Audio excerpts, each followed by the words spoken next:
দারুণ ফুলছে। আসসালামু আলাইকুম, ছবি রান্নাঘরে আপনাদের সবাইকে স্বাগত জানিয়ে আজকে আমি একদম রেস্টুরেন্টের মতো আলুর কুলচার রেসিপি নিয়ে হাজির হয়েছি। জলের ভাপে এই আলুর কুলচাগুলো খুব সহজভাবে বানানো যায়। আর আজ আমি এটা ব্রেকফাস্টে বানিয়েছি, তাই সেটাই আপনাদের সঙ্গে শেয়ার করছি। চলুন এই আলুর কুলচাগুলো কিভাবে বানাই সেটা আপনাদের সঙ্গে শেয়ার করব। আমার চ্যানেলে যদি প্রথমে এসে থাকেন বন্ধুরা, তাহলে আপনাদের কাছে অনুরোধ আমার চ্যানেলটিকে সাবস্ক্রাইব করে ভিডিওটিতে লাইক দিয়ে পুরো ভিডিওটা দেখতে থাকুন। আলুর কুলচা বানানোর জন্য আমি এখানে নিয়েছি 500 গ্রাম ময়দা, দেব পরিমাণ মতো লবণ, আর দেব 1 চামচ চিনি,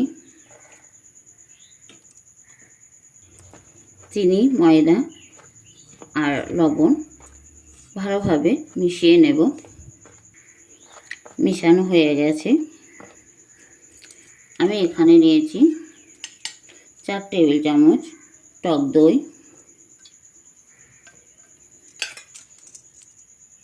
হাফ চামচ দেব বেকিং সোডা, আর 1.5 চামচ বেকিং পাউডার, 1 চামচ দিয়েছি আর হাফ চামচ।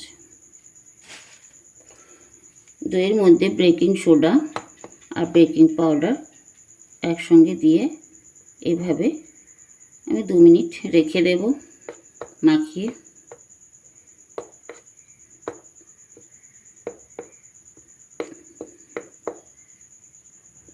দইয়ের মধ্যে বেকিং সোডা আর বেকিং পাউডার দেওয়াতে দারুণ একটা ফেনা ফেনা ভাব হয়ে গেছে,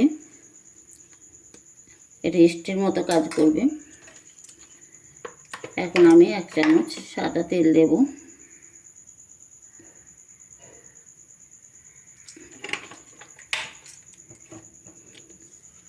সব কিছু একসঙ্গে ময়দার সঙ্গে মেখে নেব।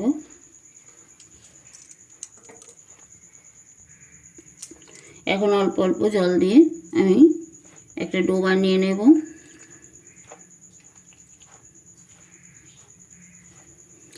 প্লিজ বন্ধুরা ভিডিওটা না টেনে পুরো ভিডিওটা দেখবেন। আলুর কুলচা বানানো খুবই সহজ।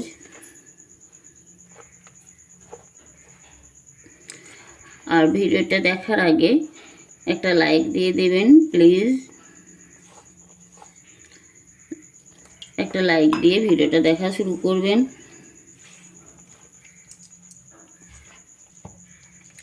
ডোটা ঠিক এরকম নরম করে মাখতে হবে, শক্ত মাখলে হবে না। একটু এই চিটচিটে ভাব, এটা হাতে লেগে যাচ্ছে, তার জন্য আমি একটু সরষের তেল নিচ্ছি 1 চামচের মতো, তাহলে এটা হাতে আর লাগবে না। কিন্তু লুচি পরোটার মতো বেশি তেল দিলে হবে না।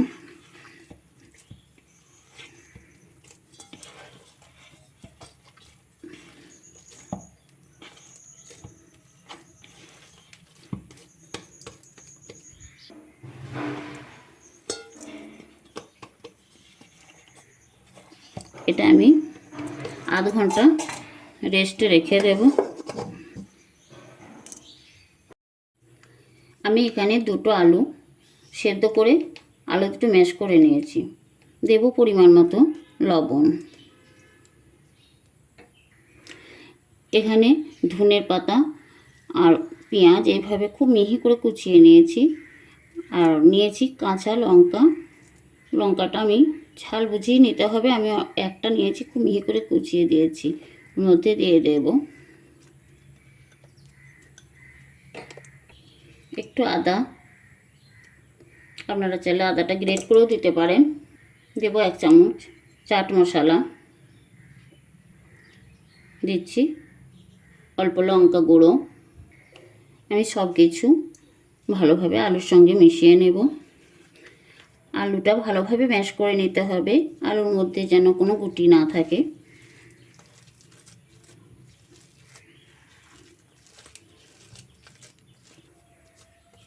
আমি এটা আলুর মধ্যে সব মশলা ভালোভাবে মেখে নিয়েছি।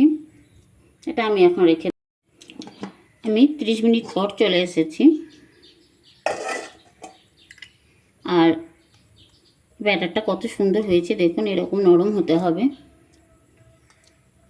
ফুলে উঠেছে। এই ডোটা থেকে আমি ছোট ছোট লেচি কেটে নেব।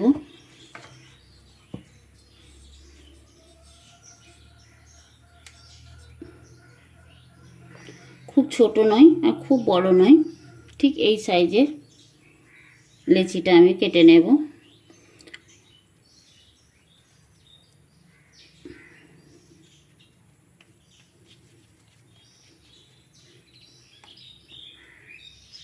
এটা আমি এখন রেখে দেব। ঠিক এরকম সাইজে আমি ঠিক এভাবে বানিয়ে নিয়েছি। এখন একটা ভিজে কাপড় দিয়ে 2 মিনিট রেখে দেব।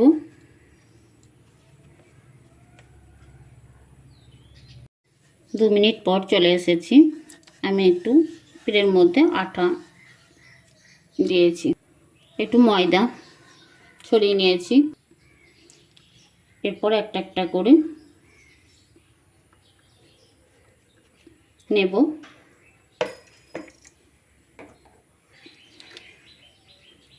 আমি একটা করে ময়দার গুটিটা নিয়েছি, দিয়ে এইভাবে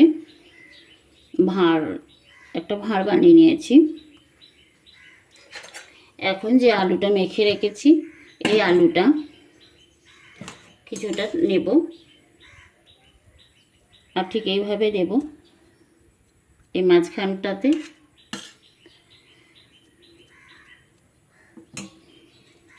তারপর এটা এইভাবে, ঠিক বন্ধুরা দেখুন, ঠিক এইভাবে আলুর পুরটা ভরে নিয়েছি।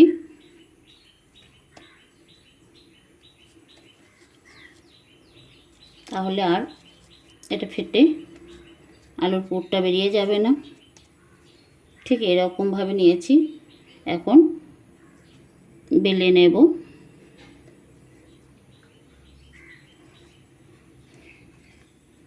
হালকা চাপ দিয়ে এভাবে বেলে নেব। আর আমি এই বেলার সময় উপরে ময়দা দেব না। আমি একটু বেলুনের গায়ে একটু সাদা তেল লাগিয়ে দিয়েছি, দিয়ে এভাবে চাপ দিয়ে বেলে দেব। আর একটু মোটা করেই বেলতে হবে, খুব পাতলা করে বেললে হবে না। বন্ধুরা আমি ঠিক এইভাবে মোটা করে বেলে নিয়েছি, ওপরে ময়দা ছড়াই নেয়। আর এখন আমি দেব কালো জিরে। আপনারা সাদা তিল বা কালো তিল দিতে পারেন। আমি এখানে কালো জিরে দিয়েছি। একদম রেস্টুরেন্টের মতোই দেখতে লাগবে আর খেতেও লাগবে দারুণ টেস্টি। ওপর থেকে দিয়েছি ধনের পাতা।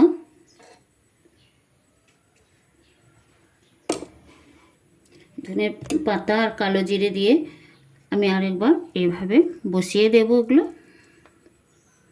এই দেখুন বন্ধুরা, কত সুন্দরভাবে দেখতে ভালো লাগছে, ডিজাইন হয়ে গেছে।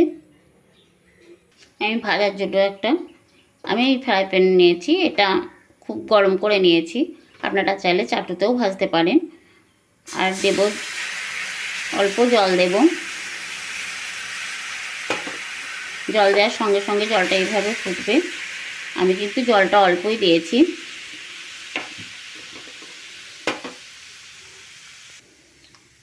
এখন এই কুলচাটা আমি তার মধ্যে দিয়ে দেব। আমি এটা জলের মধ্যে দিয়েছি। আর এখন এটা আমি ঢাকা দিয়ে হাই হিটে, জলটা শুকনো অবধি হাই হিটে এটা সেঁকে নেব। বন্ধুরা জলটা শুকিয়ে গেছে আর কুলচাটা কত সুন্দর ফুলে উঠেছে। এখন গ্যাসের ফ্লেমটা লো ফ্লেমে রেখে আরও কিছুক্ষণ হতে দেব। বন্ধুরা দারুণ সুন্দর ফুলে উঠেছে। এখন আমি উল্টে দেব। বন্ধুরা আলুর কুলচাটা কত সুন্দরভাবে ফুলে উঠেছে। এখন আমি আরও টেস্টি করার জন্য ওপর থেকে গাওয়া ঘি, আপনারা চাইলে বাটার দিতেও পারেন, একটু বাটার ব্রাশ করে দেব। এটা আরও টেস্টি হবে খেতে। জলের ভাপে এইভাবে আপনারা বাড়িতেই বানাতে পারেন। রেস্টুরেন্টে যাওয়ার কোনো দরকার হবে না।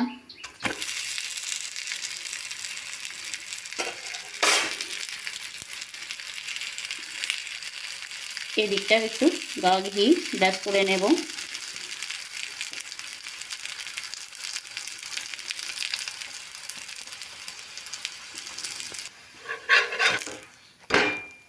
এই দেখুন বন্ধুরা, কত সুন্দরভাবে হয়েছে আর দারুণ ফুলে উঠেছে। খুব সহজ একটা রেসিপি, খুব সহজভাবেই আমি দেখিয়েছি। এটা আমি এখন তুলে রেখে দেব।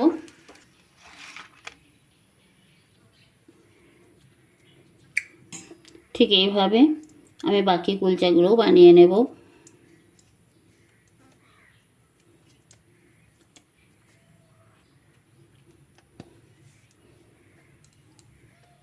এখন হাত দিয়ে একটু চেপে চেপে বড় করে নেব।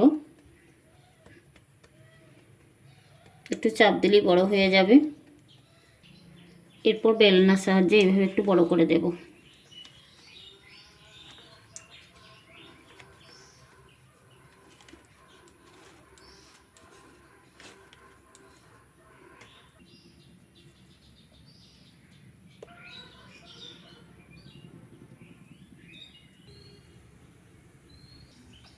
তাও গরম হয়ে গেছে, আমি আবার দেবো জল। এটা হাই হিটে আবার সেঁকে নেব। বন্ধুরা, জলটা শুকিয়ে গেছে, আমি তুলে নিয়েছি। আমার এটা স্টিলের ঢাকনা, তাই আমি একটা অনুমান করে মানে খুলে নিচ্ছি যে জলটা শুকিয়ে গেছে। এখন গ্যাসের ফ্লেমটা আমি লো ফ্লেমে রেখে দিয়েছি আরও কিছুক্ষণ। আর এটা কাচের ঢাকনা থাকলে দেখতে পাওয়া যাবে জলটা শুকিয়ে গেছে, তখন খুলে দেবেন। স্টিলের ঢাকনা থাকলে আওয়াজ হবে, বুঝতে পারা যাবে। আর দেখুন কত সুন্দর ফুলেছে কুলচাগুলো। আমি ওপর থেকে ঘি ব্রাশ করে দিলাম। আমি পিঠে একটু ঘি ব্রাশ করে নিচ্ছি।